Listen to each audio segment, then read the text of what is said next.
बिस्मिल्लाहिर्रहमानिर्रहीम। अस्सलाम वालेकुम वरहमतुल्लाहि वबरकातुहू। कैसे हैं आप सब? उम्मीद है सभी को रबीउन नूर शरीफ की बहुत बहुत मुबारकबाद।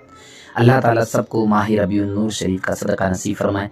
चारों तरफ नूर नूर है, हर जगह लोग अपने घरों को सजा रहे हैं, अपने अपने महलों को, अपने अपने मकानों को, रास्तों को सजा रहे हैं और हर जगह खुशियाँ मना रहे हैं। 12वीं का नूर दिल पे छा गया, आ गए नबी, आ गए नबी, आ गए नबी, और मेरे सरकार पास की आमद या आपके पास जो नेमतें हैं सब नबी का सदका है। अल्लाह ने जो दिया है उस पर हमें शुक्र अदा करना चाहिए। वो कुरान करीम में इरशाद फरमाता है, लइन शकरतुम लअज़ीदन्नकुम, अगर तुम शुक्र करोगे तो मैं तुम्हें और नेमतें अता फरमाऊंगा।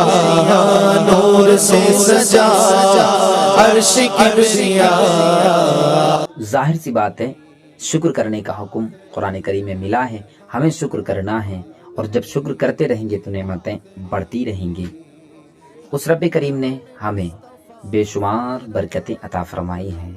निसार तेरी चहल पहल पर हज़ारों ईदें रबीउल अव्वल, सिवाय इबलीस के जहां में सभी तो खुशियां मना रहे हैं। और कहते हैं ना, जब तलक ये चांद तारे झिल मिलाते जाएंगे तब तलक जश्न विलादत हम मनाते जाएंगे। हश्र तक डालेंगे हम पैदाइश मौला की धूम, मिस्ल फारस नजद के किले गिराते जाएंगे।